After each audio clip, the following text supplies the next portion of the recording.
Welcome to Ridge Life. I'm Tim, and today on Ramblings, it's here. That's right, guys. Chronic wasting disease, zombie white-tailed deer disease is here on the ridge. Now, I've reported on this in the past. I've actually harvested white-tailed deer here on the ridge the last several years that all have tested positive for chronic wasting disease. Now, chronic wasting disease is a terrible neurological disease that affects white-tailed deer. It's kind of like mad cow disease. You know how bad that was? Well, doesn't affect humans, it only affects cows. Well, boom, humans started dying from mad cow disease. Now, chronic wasting disease has been around in the U.S. for a very, very long time. The central mountains are just covered up in it. Well, about 4 years ago, it came to West Tennessee, and that's where the ridge is, here in the rolling hills of West Tennessee. North Mississippi, southwest Tennessee, some deer were brought in to a high fence area from chronic wasting disease, and they escaped, got into the general deer population, and boy, they wreaked havoc. Let's see, one year I harvested like 4 or 5 deer, and I think 3 were positive for chronic wasting disease. The next year, I think I only harvested 3, and 1 was positive for chronic wasting disease. Tim, what do you do? How do you test it? Well, you have to sever the head. I know it sounds kind of bad, and you drop it in a freezer. They have testing locations all around the area here, and you put all your information on it, and in about 6 weeks, they let you know if it was positive or negative. Now, I age my deer, so I put them up in a cooler, and I drain and do all that wet aging stuff. And once I hear the results back, I process it or I dispose of it. Well, Tim, do you have to dispose of it? No, a lot of people continue to eat deer that test positive for chronic wasting disease. A lot of people don't even test for it, especially since it's new in our area. But would you go to the store and would you buy chicken that you know tested positive for a neurological disease? Really, any disease. You want your meat to be free and clear of any disease. When you're cutting up some ham or anything and you see a bad spot, you cut it out. You're kind of leery of it, right? If you see some green on something, you pull out of the refrigerator. Well, why would you harvest a deer, find out it has a terrible neurological disease that will 100% kill it if you let it live, and then ingest it? I don't know. I just can't see feeding my grandbabies deer that I know has a disease. And we'll talk about some of the things about the disease here in a minute, but there's new news, okay? It's not news that chronic wasting disease is here in West Tennessee. There's new national news about chronic wasting disease, zombie deer disease, and white-tailed deer in America, in the American population. So I got this article on the news. This is what I really want to tell you about. So experts have been warning us for many years that nearly 100% the nearly 100% fatal chronic wasting disease, which leaves deer confused and drooling, and they're unafraid of humans. It could jump from the animals to humans. They've been warning us for years, like mad cow disease, and a lot of people said, "Oh, it can't happen to mad cow disease." Well, it sure enough did, right? The disease, oh my gosh, this is the big thing, guys. The disease has now been found in wild pigs in the meat. And the researchers are warning us that that's just steps away from domestic pigs and then humans. It just takes that step, boom, as it mutates, right? Just like in mad cow disease. Now, there's this doctor, Michael Osterholm. He's a top infectious disease researcher at the University of Minnesota, okay, a state-funded research institute. They have some limited data now that suggest the feral pigs are infected with chronic wasting disease. Oh my gosh. Now, if they can get infected, surely it's possible that the domestic pigs can get infected as well. What would that do to the pig market, the swine market? Oh my gosh, your bacon would be $1 bazillion a pound. What would that do to the cattle market? Because, you know, how much feed costs are. There's huge implications to this moving over into the pigs. So this report that's funded by the Minnesota Department of Natural Resources also warns that the disease could spread to humans via these infected deer that are caught by hunters like me. We don't catch them. We we harvest them. They caught by hunters. It actually said caught by hunters. That's pretty funny. I don't go catching deer. Did you catch a deer today? No. I caught me a buck. No, I caught me a little doe.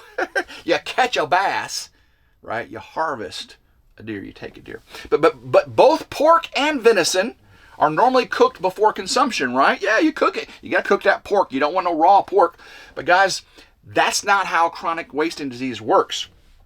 Cooking actually can concentrate those misfolded proteins behind this disease. They're called prions, okay? And these prions can't be cooked out. You can't burn them. You can't boil them. You can't cut them away like a bad piece of mold on the edge of a cheese. You can't do it. Chronic wasting disease is incurable in these animals. There's no vaccine for it, and there's nothing available for humans if it does come to us. You can actually just catch the disease, right? Well, the deer or can catch these from the saliva, from the feces, from blood of these infected animals. They transmit it, to each other. And of course, that same transmittal path can be done to us once it's mutated enough to where it can affect us. Now, that map that I put on the thumbnail shows, the Pacific Midwest, the mountain region is just covered up in it. Of course, up there in Wisconsin, and now they got some over there in Pennsylvania and that area. And of course, Arkansas's got it now, and of course, Tennessee. There's actually some down there in New Mexico, too. It's just weird how this thing is, and California's even got it. California! Oh my gosh. So, Dr. Olsterholm, he added that we know that people are being exposed to chronic wasting disease through the consumption of this meat, these prions, these folded proteins. What we don't understand yet is what it would take for that prion to actually infect a human through ingestion. Just don't know yet. Don't know. Again, the same thing they said with mad cow disease. Now, this doctor also gave statements. He wanted to raise awareness over this disease and the potential risk to humans, to you and I, and my grandbabies. Goodness gracious. They spent 2 years working on this project, and they're trying to get more funding to find out, what the effects are when it does go to these pigs. They also warned that the new strains are emerging, can emerge, and are emerging. That's why in these feral pigs.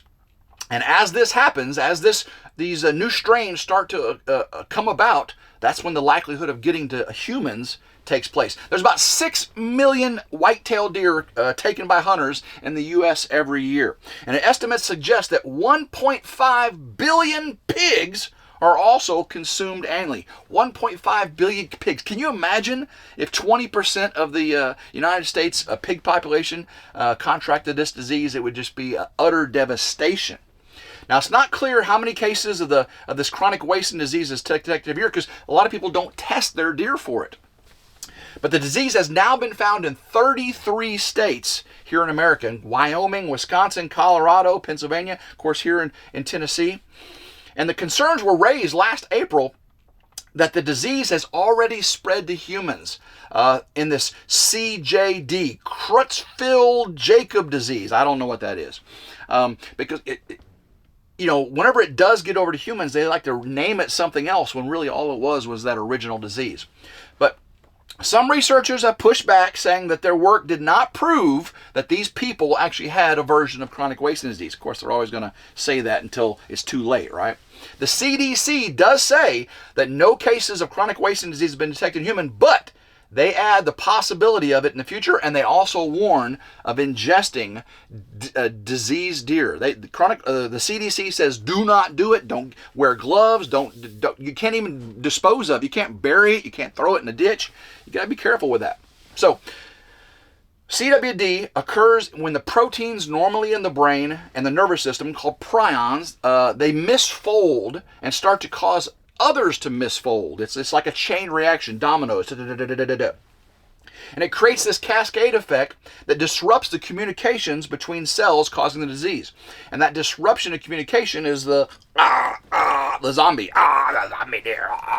They don't eat, unless it's brains. I mean, just kidding. But that is where it resides, in the brain and the spinal tissue and the lymph nodes. It gets in all that neurological, all that stuff there. But research has shown that proteins can be transmitted between animals via, again, their saliva, their blood, their urine, their feces, from an infected animal to an uninfected animal. And some suggest it's even possible to get infected from contaminated drinking water or soil. These prions, the animal body, the carcass breaks down in the soil, and those prions stay active, stay viable to cause the disease. So when you just throw out that dead carcass that had the CWD in the spine and the brain, and it gets in the soil is infected. You could get that to other animals and to you.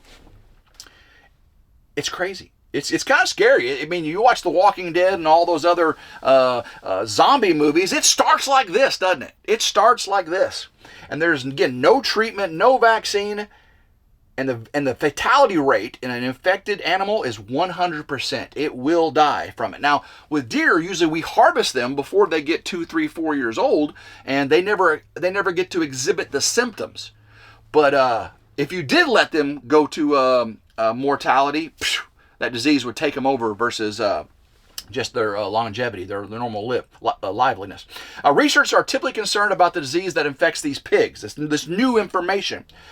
These animals have similar cells to humans. They use pig hearts and transplants and stuff. And this raises the risk of transmitting a disease to people. Once it gets into those pigs in our food chain, they talked about the bird flu outbreak that's gripping the animal world. And if this spreads to pigs, it's going to be bigger than that. It's going to be bigger than that. I'm not trying to be an alarmist, but I want to raise awareness of this, guys. It is that serious. So what am I going to do here on the Ridge?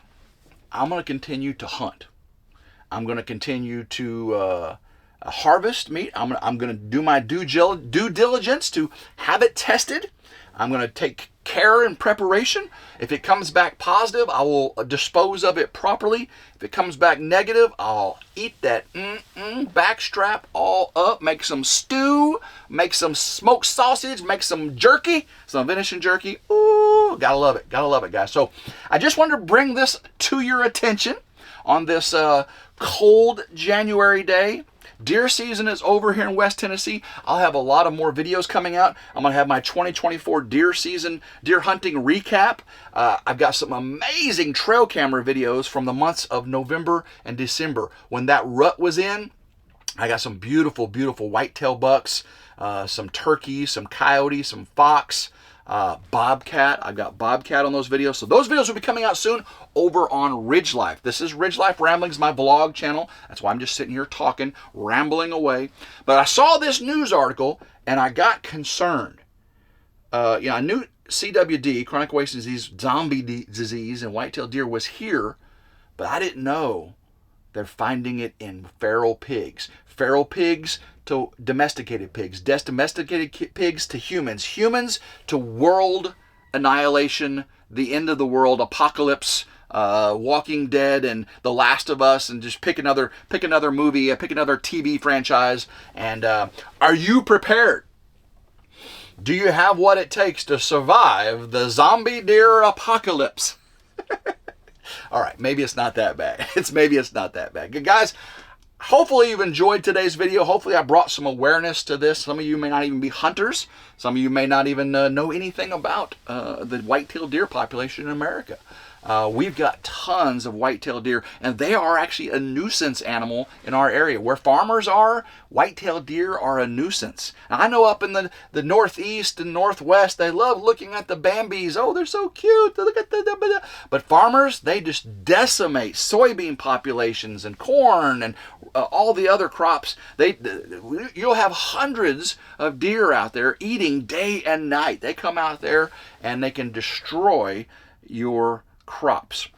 So it is a thing. But the deer population here in West Tennessee, that's why in West Tennessee we can harvest 2 bucks and 3 doe, female deer, 3 doe a day for the entire season. 2 bucks and 3 doe. So if season lasts 2 months, say 60 days, you can harvest 3 deer a day. So 3 times 6 is 180 deer. Did I do that math right? Oh my gosh. I've never harvested 180 deer in a year. I think 6 is the most I've ever harvested in 1 year. I only got so much freezer space, right? So, but I definitely like keeping my freezer full of fresh, farm-raised, wild farm-raised meat from right here on the ridge. I know what they're eating. They're eating the acorns and the grass and the things that I plant out in the fields. They're not injected with hormones and antibiotics and fed, GMO, all that stuff, And again, I don't know really. I just know in the wild, they're going to be fresh. They're going to be organic. That's about as organic as you can get. You want to be an organic consumer? Go hunt. Harvest animals from your local area. Consume them, cook them properly, handle them properly, and you're going to have the most organic, delicious meal you've ever had in your life. Take that to the bank, all right? RidgeLife says take that to the bank. All right, guys, I love every single one of you. I got to get back to making some more videos here and reading some news, keeping you up to date. So, guys, until next time, I hope everyone has a blessed day. Keep rambling and go RidgeLife. Woo!